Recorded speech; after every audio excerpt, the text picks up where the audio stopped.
financiers et fiscalistes, des entités publiques, parapubliques, secteur public, fondations et ONG. Le droit sénégalais est un droit issu en partie de l'héritage colonial. Il est ainsi fortement inspiré par le droit français. Cependant, il est aujourd'hui de plus en plus marqué par l'influence des normes d'origine communautaire et il importe de s'y référer car les normes communautaires ont vocation à s'appliquer de manière directe dans beaucoup de domaines du droit des affaires. Parmi ces institutions communautaires, le Sénégal est membre de l'Organisation pour l'harmonisation du droit des affaires, OHADA, qui a adopté une série de mesures constituant la base du droit économique au niveau des États signataires du traité. L'OHADA a adopté un acte uniforme relatif au droit comptable et à l'information financière, SIS-OHADA, et un autre relatif au système comptable des entités à but non lucratif, le SIS-EBNL. Mesdames, Mesdemoiselles et Messieurs, c'est donc avec un réel plaisir que nous vous recevons aujourd'hui pour la mise sur pied d'un cadre de concertation entre professionnels comptables, administratifs, financiers et fiscaux qui exercent dans les entités publiques, parapubliques, privées, fondations et ONG. Les spécificités des différentes entités dans notre pays, le Sénégal, suffisent pour justifier la mise sur pied d'un cadre d'échange entre professionnels venant d'entités spécifiques et soucieux d'adapter les pratiques comptables à leur réalité afin d'harmoniser les bonnes pratiques dans ces entités similaires. L'idée de mettre sur pied ce cadre de réflexion est partagée par beaucoup d'acteurs qui ont eu à participer sur plusieurs séminaires sur ces comptabilités spécifiques. En effet, chaque séminaire a été une expérience nouvelle, avec parfois des cas concernant des entités qui se ressemblent sur le plan juridique et sur le plan de la mobilisation des ressources, mais qui sont différentes sur le plan de la pratique comptable.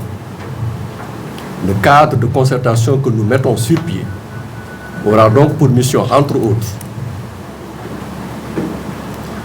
de développer les échanges entre professionnels sur toutes les questions comptables, financières, juridiques, fiscales et sociales concernant les agences, les projets, les programmes, autorités, hautes autorités, commissions, délégations, établissements publics, entreprises du secteur privé, entreprises du secteur parapublic, ONG, etc.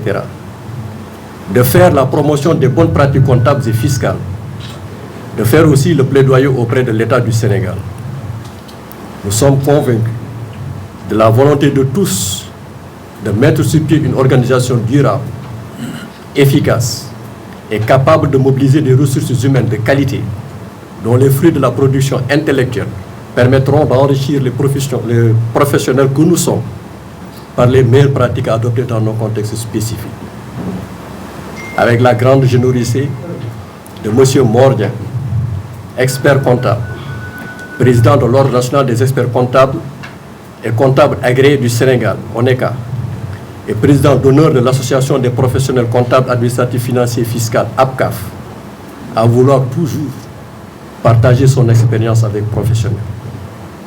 L'APCAF s'engage à accompagner tous les acteurs de la vie économique dans les missions louables qui permettront d'avoir le même langage comptable, financier et fiscal dans toutes les entités spécifiques.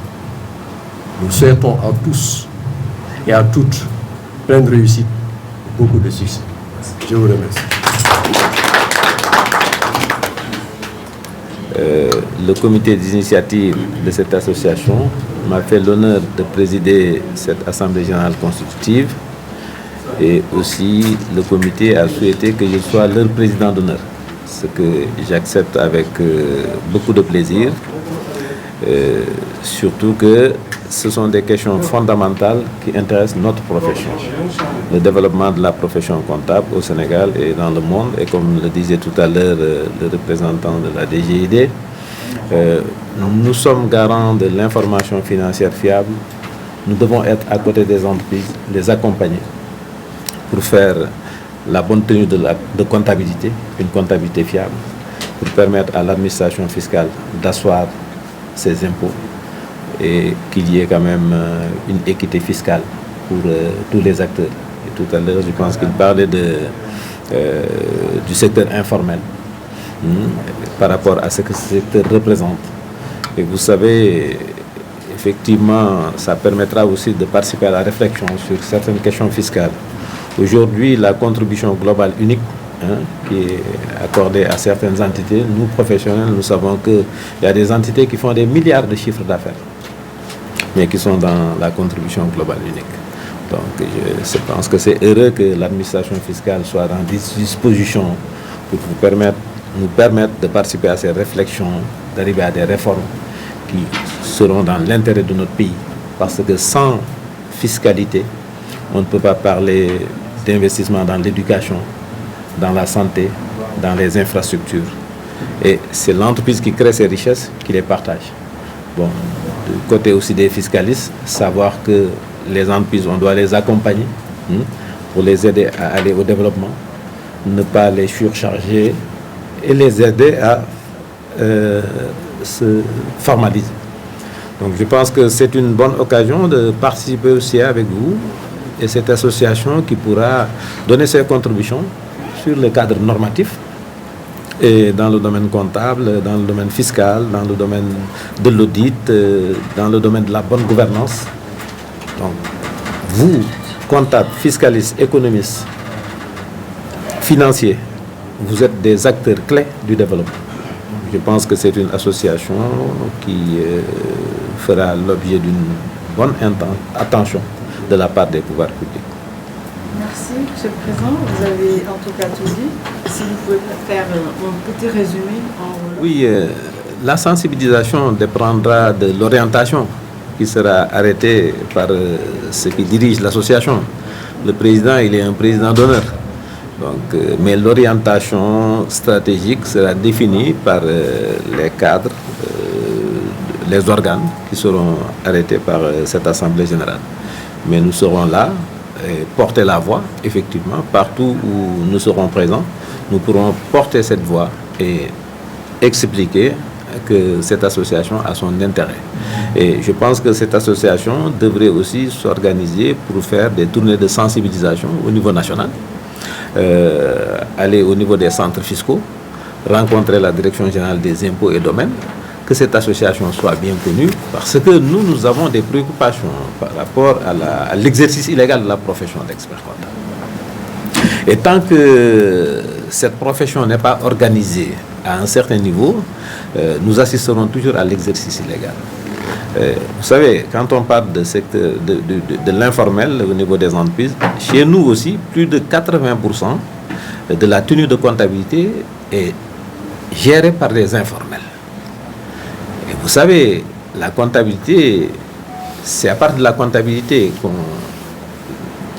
des entreprises qu'on arrête la comptabilité nationale, qui nous permet de définir des politiques publiques. C'est comme par exemple, je donne un exemple, un père de famille doit connaître ce qu'il a comme revenu pour pouvoir gérer sa famille. Mais si les informations qu'on lui donne au niveau de la maison, bon, il donne par exemple 100 000 francs, madame, au lieu de s'occuper de l'éducation des enfants, de la santé, etc., elle a mis 100 000 francs dans un baptême ou autre, etc. Mais on lui présente des chiffres qui sont erronés. Mais ça sera difficile, c'est que l'éducation des enfants risque d'être d'échouer, la santé des enfants, etc. Donc, la comptabilité est à la base pour permettre à l'État de pouvoir asseoir une bonne politique publique. Bon, c'est pourquoi, ensemble, nous pourrons lutter contre cet exercice illégal. Mais pour pouvoir lutter contre cet exercice illégal aussi, ça n'engage que moi. Bon, je pense qu'il faut organiser la profession comptable. Il faut organiser la profession comptable. Actuellement, avec la Banque mondiale, nous avons un programme qu'on appelle le programme FASE pour faciliter l'employabilité des jeunes diplômés. Ils sortent des écoles, mais ils sont toujours dans la théorie. Mais au niveau des cabinets, on les forme dans la pratique comptable, on les donne, on les inculque qu'est-ce que c'est que l'éthique, la responsabilité. Et si c'est bien organisé, ces jeunes, peut-être, on verra comment les organiser. Bon, au niveau, par exemple, des différents départements, qu'on ait des personnels organisés, certifiés. Parce que dans ce cadre-là, il y aura des certifications délivrées par l'ONECA. Est-ce que même ceux qui font tenir leur comptabilité, est-ce que ces comptabilités sont tenues par des personnes qui sont certifiées ONECA? Bon, au Nigeria, à Abuja, on était là-bas au mois d'octobre, mais ils sont presque 100 000 comptables. Bon, nous, ici, au niveau de l'ordre, nous ne faisons pas 300. Comptables, agréés et experts comptables. Et ceux qui font l'illégalité, peut-être ils sont 100 000, hein, je ne sais pas. Donc, c'est pourquoi il est bon qu'on se tienne un langage de vérité. Bon, parfois on peut trouver, on le disait la dernière fois dans le cadre de la CENTIF, même au niveau par exemple de l'administration fiscale, on peut trouver des agents de l'administration fiscale qui font de la tenue de comptabilité pour leurs contribuables, qui préparent les états financiers pour eux. C'est pourquoi nous devons échanger entre nous dire, voilà, l'objectif c'est quoi? C'est que la comptabilité est au cœur du système d'information qui permet à l'État d'asseoir ses impôts. Elle doit être fiable. Elle doit être tenue par des personnes qui ont de l'éthique, qui ont le sens de responsabilité, qui sont conscients du fait que s'ils couvrent, par exemple, ceux qui font la fraude fiscale, etc., mais ils contribuent à effacer les fondamentaux du pays. On ne peut pas être là pour dire on n'a pas d'hôpitaux, on n'a pas d'assainissement, on n'a pas de route, on n'a pas d'école. Parce que la grande majorité ne paye pas des impôts. Les statistiques ont montré que le département de Mbacké est le département le plus peuplé. Il n'y a pas de centre fiscal dans le département de Mbacké. Il y a des problèmes, c'est que il faudrait qu'on accepte d'être ensemble. Les fiscalistes, les comptables, les juristes, ceux qui sont dans le privé, ceux qui sont dans le public. Et qu'ensemble, qu'on puisse partager les formations. Au niveau de l'ONECA, il y a des formations. Ces formations sont ouvertes. Bon, au niveau international, que ce soit l'IFAC, PAFA, etc., il y a des rencontres importantes. Bon, par exemple, en février prochain, il y a une rencontre très importante sur la gestion de la comptabilité publique qui se tiendra à Alger. Mais parfois, ça se limite à l'ONECA, on n'informe pas la DGD ni les autres. C'est que maintenant, on se dit on doit informer tous ces acteurs et les inviter à participer. Ça nécessite aussi quand même des moyens. Il faut des moyens et je pense que votre association va réfléchir sur ces questions, va aider pour qu'on arrive à lutter contre l'exercice illégal et que l'ONECA aussi soit ouvert et accepte de discuter pour voir dans quelle mesure, avec l'administration fiscale, on pourrait arriver à vraiment organiser notre profession. Ce matin, comme l'a rappelé tantôt le président d'honneur de l'APCAF, le président de l'ONECA, Doyen Mordien, cette association a essentiellement pour but de permettre la collaboration entre les acteurs fiscalistes et économistes dans l'optique d'aider ceux qui s'activent dans le tissu économique sénégalais, de bien tenir leur comptabilité, de bien tenir leur business plan, mais également de bien procéder à leur déclaration fiscale. Parce qu'à l'entame de mon propos, je vous ai rappelé que les recensements de l'ANSD en 2019 ont montré qu'au Sénégal, il y avait plus de 600 000 NINEA recensés, mais également plus de 450 000 unités économiques. Mais malheureusement, le fichier de la DGID ne faisait que 85 000 contribuables. À côté de ces 85 000 contribuables, si vous prenez les déclarations issues du secteur privé comme public, il y avait pratiquement 500 000 retenus à la source, contre 6 millions d'actifs. Donc quand vous regardez le parallélisme, quand même, il est alarmant. 6 millions d'actifs, et sur ces 6 millions d'actifs, il n'y a que 500 000 qui sont déclarés, sur les 6 millions. Alors sur les 600 000 NINEA, c'est-à-dire équivalent également à 450 000 unités économiques, il n'y a que 85 000 contribuables. Donc il fallait impérativement résorber ce gap par une stratégie efficace. C'est dans ce sens que la DGID a mis sur pied ce qu'on appelle le programme Yatal. Le programme Yatal qui est un programme opérationnel arrimé à la stratégie de mobilisation des recettes à moyen terme du ministère en charge des Finances et du Budget. Alors, à côté de ce programme Yatal, récemment, la Direction générale des impôts et des domaines a mis sur pied également ce qu'on appelle le PRESID, le programme de rénovation des sites de la DGID. Et maintenant, ces deux programmes combinés permettront en principe à l'horizon 2024 d'atteindre 500 000 unités économiques, 500 000 contribuables, c'est-à-dire 500 000 contribuables, mais également d'avoir le taux de pression fiscale de 20%. Mais également aider les entreprises, parce que l'informel n'était pas que l'informel fiscal, il y avait aussi l'informel foncier. Je sais que beaucoup d'entre vous habitent dans des maisons, mais n'ont pas de papier. Donc il y avait l'informel foncier également. Or, cet informel foncier également constituait un handicap sérieux pour les entreprises. Vous prenez l'exemple d'une entreprise qui a des difficultés pour accéder au crédit bancaire, ne pouvait pas lever des crédits bancaires. Or, si on l'aide avec un dispositif normatif attractif, mais si on l'aide également à pouvoir régulariser ses terres, va utiliser ce titre de propriété comme effet levier afin de lever des crédits bancaires et de pouvoir développer son activité. Donc le plan Yatal, effectivement, avait ces deux volets-là, le volet fiscal et le volet foncier. Donc il fallait impérativement rendre beaucoup plus performant le dispositif fiscal du point de vue opérationnel, mais également le bloc foncier.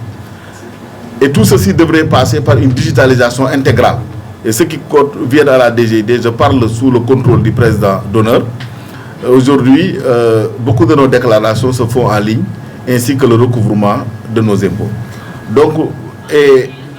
Donc tout ceci pour vous dire que l'État du Sénégal essaie tant bien que mal de faire des efforts, parce que la mobilisation des recettes également, c'est la seule chose qui compte, parce que même l'emprunt, en réalité, n'est rien d'autre qu'une mobilisation différée de ressources. Donc voilà, grosso modo, ce que je voulais dire en français, en résumé, pour montrer l'importance de cette association qui vient d'être mise sur pied, et pour vous montrer également les enjeux que représente sa mise en œuvre, et également les défis qui l'attendent, ainsi que les défis à relever par les membres de cette association.